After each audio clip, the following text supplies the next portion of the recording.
The following is a fan-made audiobook. I do not own any rights to My Hero Academia, My Hero Academia school briefs, or any other media referenced.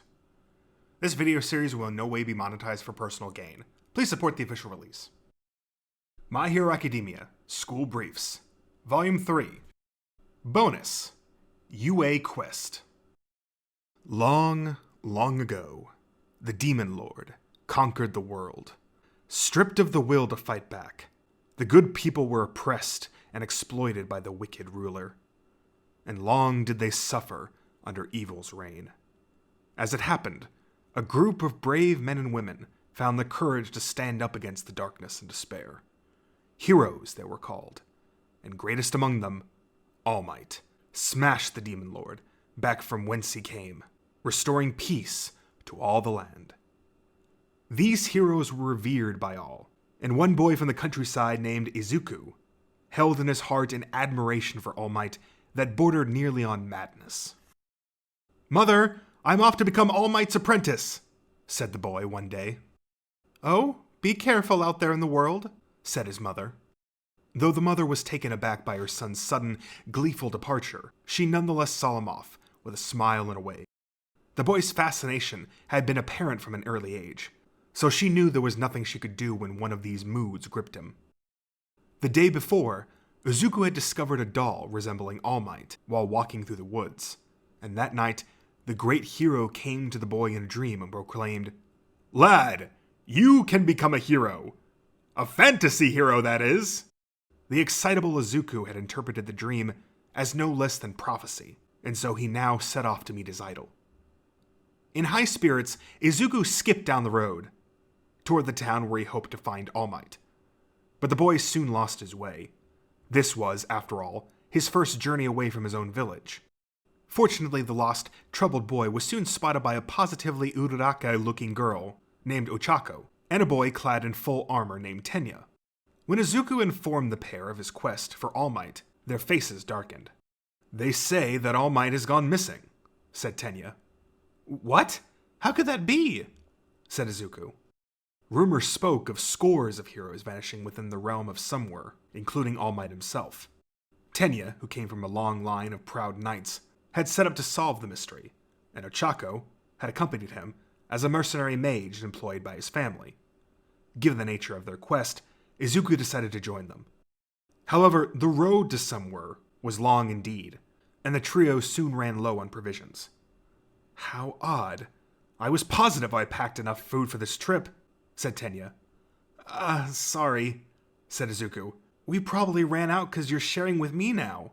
"Nonsense. I brought extra in case of emergencies, so we shouldn't have run out so quickly." Ochako, why do your cheeks bulge like a pair of rosy, waxing moons?" Sorry, using magic spells makes a girl hungry." "Hang on, can't you just create more food with magic?" asked Izuku. "If it was that easy, you think I'd be busting my butt as a mage for hire?" said a peeved Ochako, whose family finances made even peasants seem wealthy. "Oh, right. Guess not. Sorry," said Izuku.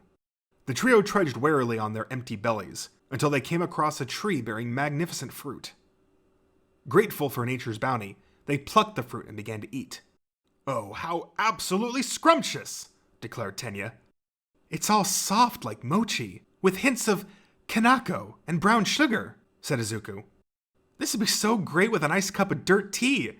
Boy, I wish Mom and Dad could taste this stuff," said Ochako. The children were too busy stuffing their faces to notice a pair of guards approaching. Guards clad in armor adorned with flame patterns. "Was it you three who dared to steal Lord Endeavor's Kuzumochi fruit? Those who eat of the fruit face execution." The trio ran from the guards in panic, but soon found themselves cornered at a cliff's edge. Before the guards could make good on their threat, a boy appeared behind them. "Leave them alone. Master Shoto, you may be our lord's heir, but we are not subject to your whims. Shut up and get out of my sight." Despite their protests, the guards followed Shoto's command, and the three travelers thanked their savior. "I didn't do it for you, just to get back at my rotten father," he spat with a scowl. Shoto's father, Endeavor, was the notoriously ill-tempered lord of this province, where the rare Kuzumochi trees grow. Those fruits happened to be the lord's favorite snack. That bastard's obsession with his precious tree drove my mother away. If he loved the trees so much, why not marry them, right?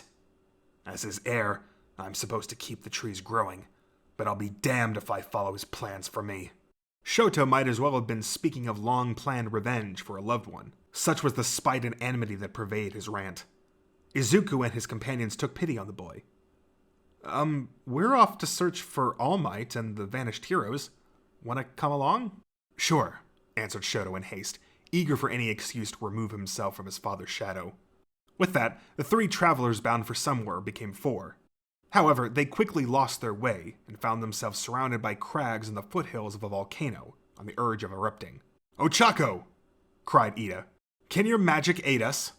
"I'll give it a shot. Flame, frame, ram, and ramen. If here be fire daemon, show us the way, man." She drew her wand in a flash and pointed to a path through the heat and smoke. "Should be this way." Was that even real magic?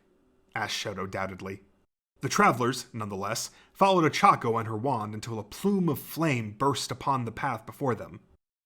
"You dare trespass on Lord Katsuki's volcano? You 4 got a death wish or something?" The menacing, unyielding voice came from a shirtless boy cloaked only in a wild cape of fur. His mount was a red fire-breathing dragon. "If you're hoping to pass, you gotta beat me in battle." "Defeat a dragon tamer?" said Tenya. "Impossible! Let us beat a hasty retreat." "Running scared? Not on my watch." With that, the boy signaled his dragon to leap over the fleeing youths and block their escape. "You totally shall not pass until you take me down first," said Katsuki with a fierce, indomitable grin. "Looks like we're in for a fight," said Shoto, striking a battle-ready stance. Beside him, Izuku stared at Katsuki, pondered for a moment, and gasped. "Hang on, you're Kachan, aren't you? We used to be neighbors." If it ain't Deku." "Wow, this brings back memories. How are your folks doing?" "Just frickin' fine and dandy. Thanks for asking, pleb." Upon realizing that Izuku and Katsuki must have grown up together, Tenya breathed a sigh of relief. "Won't you yield to your childhood friend and his companions?" he asked. "Nobody's yielding squat, 'cause I've been waiting my whole life for a chance to crush you, Deku," said Katsuki. "Crush me? But why, Kachan?" "You know exactly what you did." At Katsuki's seething words, Izuku gripped his lower lip and fell into thought. "You mean the time you wet the bed and tried to blame me, but then I told your mom it was actually you? Or that time we went cave exploring and I saw you get scared and turn tail? Or could it be how when you were moving away you gave me your prized possession but I immediately dropped it and it shattered into a million pieces?" "Yeah, all of that, peasant! So it's just you and me now, mano a mano, and you other merry folks better not interfere!" roared Katsuki with fiery rage. And so did their battle begin. "Seems like these two have got some history," mused Ochako. The dragon blew jets of flame from the sidelines to fire up his warring master, and Izuku's companions cheered on their own champion. Locked in battle, the 2 boys barely paused to observe the volcano erupting behind them. The goddess of victory smiled on Katsuki that day, though, when his long-standing grudge exploded forth and gave him the slightest edge.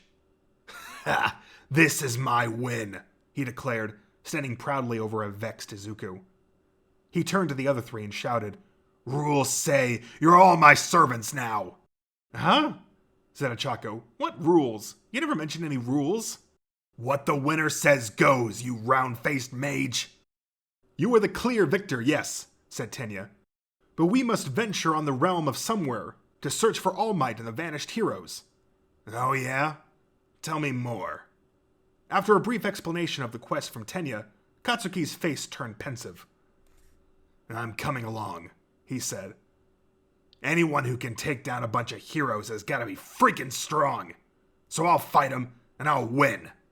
"Say what?" said Ochako. "You are welcome to join us, but journeying with a dragon may prove difficult," said Tenya. But no sooner had he raised the issue than the red dragon transformed into a grinning, red-haired boy, prompting shock and disbelief all around. "Heya! I'm Ijiro, the half-dragon, part human, you know. If this form's fine with you dudes, then I'm glad to join the party. As it turned out, the brave and spirited Ijiro had been in service to Katsuki ever since losing a duel of his own.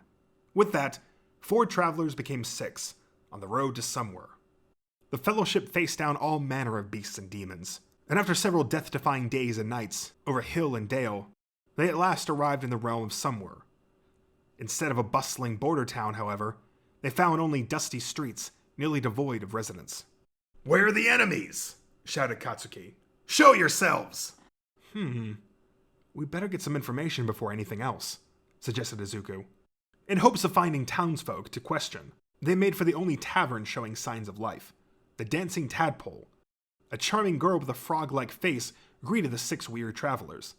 "Welcome. We haven't had a big group in some time. Please, call me Suyu." Only 2 of the customers were dining at the tavern, a sharp-eyed girl and a shifty man in a black hood. They did not sit together. When Tenya asked Suyu if she knew what had befallen the vanished heroes, the proprietress shook her head. She had seen the heroes arrive in town, but could not say who or what had spirited them away. From one corner of the tavern, the sharp-eyed girl stared and listened intensely. "At the very least, the rumors were true," said Tenya. "I suppose we have no choice but to search every corner of the realm." "How about some grub first, though?" said Ijiro. The 6 travelers were glad for their first hot, cooked meal in some while, and they cleaned plate after plate of scrumptious food until they were fit to burst. "What a delicious feast this was, Miss Suyu! How much do we owe you for it?" asked Tenya. "That'll be 3,000 somethings." Tenya reached into his satchel for the money and froze. His face twitched, and he began to shake. "What's up, Tenya?" asked Ochaku. "We have no money. It seems a hole tore open in my satchel." "What? Everyone knows you gotta tie your purse strings tight and keep your bags well mended." "I apologize, but could you all pitch in to pay our bill?" At Tenya's request, a dark pall fell over the party. I've only got 500 somethings on me," stammered Izuku. "Money? Ha! I only believe in cold, hard barter, like goods and services," said Katsuki. "Sorry, dragons ain't exactly known for carrying cash," said Ijiro. "My employer's purse is all I've got. That means yours, Tenya," said Ochaku. All eyes turned to their last hope, Shoto, the lordling. "Sorry, but you guys whisked me away after that business with the tree. I didn't bring my wallet." With all hope lost, the travelers slumped in despair, pierced by Suyu's unblinking, uncompromising stare. "Wait up, I bet we got something to trade." "Ah, yes, here we go," said Katsuki as he reached into Izuku's satchel and withdrew the All Might doll. "Just sell off this All Might. It's gotta be worth something." "Huh? No way, give it back," said Izuku in an unusually resolute tone. "That doll fills me with courage," he said as he swiped it back. "The day I found it, All Might came to me in a dream and told me with my stout heart and brave spirit I could be a fantasy hero." Izuku stuffed the doll, as precious to him as a piece of himself, back into his satchel. "This is no time for worthless dreams. You're not taking All Might from me." While the boys' war of words escalated, the shifty man in the corner said, "Thanks," placed some money on the table, and left. The sharp-eyed girl, clearly deep in thought, watched him all the while. Then from outside came a piercing scream. The party dashed out of the tavern and found it surrounded by several dozen massive, red-eyed beasts with black wings sprouting from their backs. "Are these demons? But why here? Why now?" asked Izuku, always ready with a probing question or two, even in the face of mortal danger. "Act now, question later," responded Shoto. The beasts closed in on the party, but the travels in the wilderness had forged 6 young youths for such life-and-death battles, and they quickly slew the creatures. "Ha! Was that supposed to be a challenge?" howled Katsuki. "I'm hungry for more." "Relax, dude," said Ijiro, attempting to calm down his companion. "Hey, do you think demon meat tastes good?" asked Ochaku. "I wouldn't try it, Ochaku. Their flesh would likely give you indigestion." The sharp-eyed girl from the tavern had joined the fray at one point, and now stood nearby, agog. "You guys are wild," she said. As thanks for slaying the beasts, Suyu insisted that no payment for the meal was necessary, and even offered the party a night's stay at the tavern. That evening, the 6 enjoyed baths and clean beds for the first time in a great while. and they asked the sharp-eyed girl to join them. Her name was Kyoka, and she had been staying at the tavern for the past several days. Ochako, in particular, was eager for conversation with another girl. "So, what do you do for work?" "Me? I'm a mercenary mage." "I guess you could call me a mercenary too," said Kyoka. But her every word seemed somehow evasive. "Oh yeah? Then you know how rough this life can be. What do people hire you to do exactly?" "Well, this and that." "Let me guess, you're a spy hired by the kingdom." "Huh? How do you know?" said Kyoka, flustered by Ochako's keen guess. She was indeed employed by the king himself, who, sensing the impending danger to the kingdom, had deployed spies to every realm in hopes of discovering whatever it was that now threatened the land. Upon learning that she and the travelers shared a common goal, Kyoka opened up. "I'm thinking it might have been the Demon Lord who made all these heroes disappear." "The Demon Lord himself? The one vanquished by All Might?" said Tenya in shock. "That one, yeah," said Kyoka calmly. "His corpse was supposed to be buried deep underground, but at some point, it vanished, they say." "Yikes," said a stunned Ochako. "That would explain the demons we fought," muttered Izuku gravely. "I suspect he was removing any obstacles that might keep him from rising to power again. And it's not just the heroes around here who keep going missing. It's gotten tough to find one anywhere nowadays," explained Kyoka. The 6 companions gulped in fear. Who could say what might happen if the Demon Lord were to attack now, with no heroes remaining to defend the land? These youths had been born during the peaceful era, following the defeat of the Demon Lord. But bedtime stories had taught them to dread him all the same. The air seemed to grow heavy around them, as they imagined a return to the dark days they knew only from tales. The doors to the room swung open, and the man in the black hood stepped in. "So, it was you kids that slew the demons earlier." The man's shifty appearance put them immediately on guard, until he removed his hood and caused Izuku to gasp in recognition. "Long messy hair? 5 o'clock shadow? Scars under the eyes? And a neck wrapped in bandages? You must be Aizawa the hero!" The rest of the group looked puzzled, so the delighted Izuku explained. "He rarely shows himself, so there's rumors that maybe he doesn't even exist at all. But wow, what a treat to meet a real-life hero! Here, of all places!" Aizawa grinned at Izuku's exuberant introduction. "Ever since the Demon Lord's revival, I've been searching for his lair in secret," said Aizawa. "I think I've found it, but if his influence has already spread this far, we've no time to lose. I mean to challenge him alone, but you, Spy, get word back to the king. And the rest of you, can I count on you to help spread this news throughout the land?" The fellowship was encouraged by the call to action, Katsuki most of all. "I've got to be the one to slay the damn Demon Lord," he said. "Come now, we each have our roles to play in this conflict, and on that note, we should depart, while the night is still young." As they rose from their beds and rushed out of the dancing tadpole, Aizawa placed a hand on Izuku's shoulder. "Lend me that All Might doll. It may hold a clue of some sort." "A clue? Well, trust me to find it then. I know every last thing about All Might, including his bust, waist, hip measurements, and even where to find those Yakushima cedar trees he loves so much," said Izuku, with stars in his eyes, nearly snorting in excitement. Aizawa heard him out in silence, before letting loose a small sigh.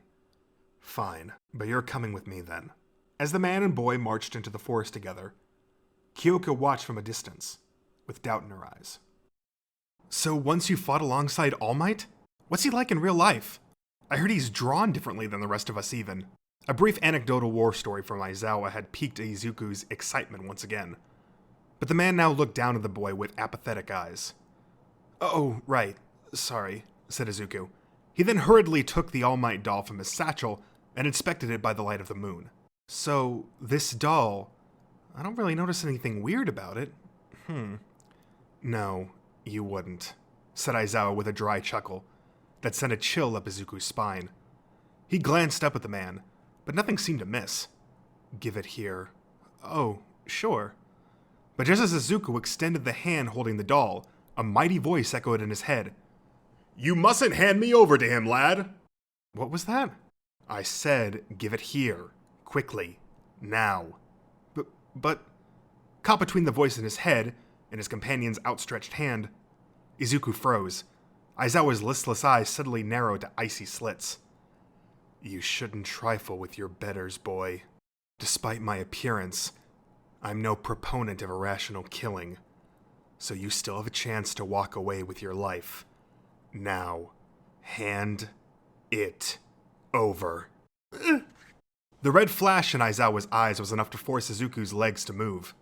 But before he could get away, the bandages around the man's neck uncoiled and lashed out like so many serpents. Izuku found himself bound fast in an instant. Why did you run? Aren't I one of the heroes you revere? You were, but something's not right here. I'll be taking that doll now. No, wait! With a smug grin, Aizawa stuck a hand between the bandages and extracted the doll. What's so important about the doll? Oh, wait. Are you just as big a fan of All Might as me? You should have said so sooner. Not quite, said the man, all hint of levity gone from his face. You said All Might appeared to you in a dream? He declared you a future hero? Allow me to crush your prospects here and now. The bandages tightened around Izuku, but before the life could be squeezed out of him, a sudden burst of fire severed their connection to Aizawa. Thank goodness you still live, Izuku, came Tenya's voice. You guys! Izuku freed himself from loosened bandages and scampered over to his companions, including Tsuyu, Kyoka, and Ejiro, in all his dragonian glory. I thought I told you a lot to spread the word, said Aizawa, scratching his head in annoyance. Well, let's just say something seemed fishy, said Kyoka, because I heard that Aizawa the hero was one of the ones who vanished, meaning you're probably not who you say you are. I'm afraid I am. However, I've been reborn as a demon. At this, a horde of fell beasts and demons emerged from the trees and surrounded the group. I would have let you live, if only you'd followed my commands. Sadly, there's only one rational way this can end now. With a wide grin, Aizawa transformed into a hulking demon, larger even than Ejiro in dragon form. The 8 youths stared wide-eyed at their towering foe, yet stood firm, ready to fight. Tenya, Shoto, and Izuku leaped into battle, shouting and brandishing their blades. While they cut down one fiend after another, a roaring Katsuki tore through multiple foes at a time. Bring it on, punks! Ijiro's flames and bulk wiped out a good portion of the horde all at once. Nearby, the agile Kyoka fought with daggers, and Tsuyu used her unnaturally long tongue to fling attackers through the air. That's some tongue you got, Tsuyu, said a shocked Ochako. I know. I spent some time with the circus, actually. My whole clan is blessed with this ability. Well, I better pull my weight too.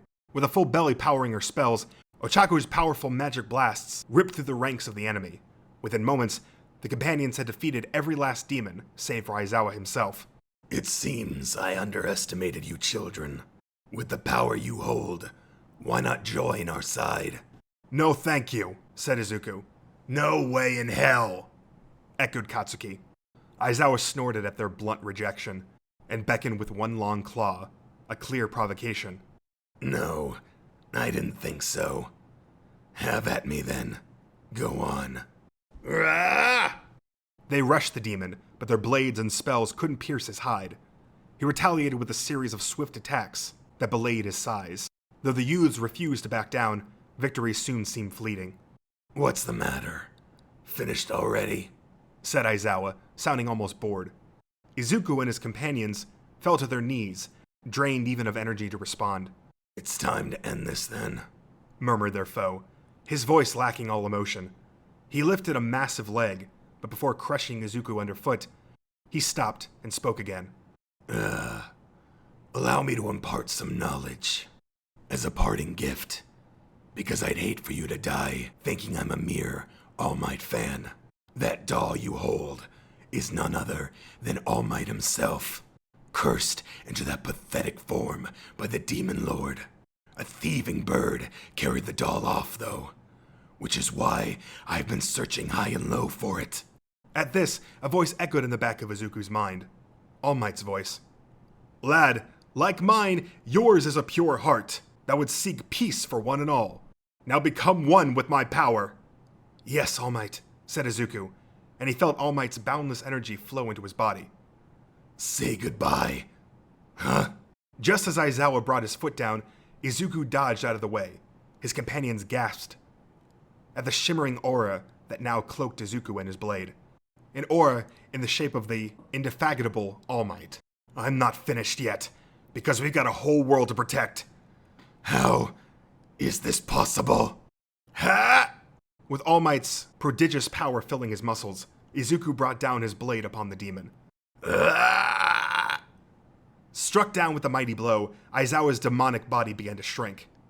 At the same time, All Might's power flowed back into the doll. Oh man, it's really you, All Might. I never dreamed that this would be how I'd get to meet you, said Izuku, as he rushed to retrieve the precious doll. Never mind me for now, lad. Take a look at Aizawa. It was only the Demon Lord's curse that made him that way. Oh, right, responded Izuku to the voice in his head. As the group approached the felled hero with caution, his eyes blinked open. Who are you kids? Aizawa had no memory of recent events, but after a brief explanation, he apologized for the trouble that he had caused. According to him and the All Might doll, the Demon Lord had been cursing heroes, robbing them of their memories and transforming them into demons. Defeating the Demon Lord would break the curse and free the heroes. Meaning, the cursed heroes are likely to come after us now, said Tenya grimly. They all understood that the quest would only grow more dangerous. Fine by me, said Katsuki with a bold laugh. The only baddies worth battling are strong ones. If you'll fight, then I will too. Besides, I can't just sit back while the world's in danger, added Ichiro. This battle is mine as well. That means you're coming along, Ochako, said Tenya. No prob. We can discuss my fee later, said Ochako. I'm coming too. Gotta break this curse on All Might at least. How about you, Shoto? Said Izuku. Okay. Anything to put some distance between me and my bastard of a father, said Shoto. Don't forget me, said Kyoka. I bet there'll be plenty of intel to pick up along the way. I'm coming along as well. My tavern is doomed unless we can restore peace to the world, said Tsuyu. Aizawa stared at the enthusiastic youths inside. A positive attitude is great, but do you even know where to start looking? Said Izuku. Aizawa sighed again. This quest is too dangerous for a bunch of kids on their own. Just stick with me. The group cheered, thrilled to have found a trustworthy leader. Why do I suddenly feel like a school teacher? Grumbled Aizawa. His heart aflutter with high hopes for the quest ahead, Izuku spoke to the All Might doll. Once we break the curse, please make me your apprentice. Don't be foolish, lad. You're already my apprentice, and then some. So don't let me down now. As the voice of the great hero echoed in his head, Izuku's face broke into a broad smile. Yes, All Might, I'll do my best. Oh, and when the curse is finally broken, can I get your autograph?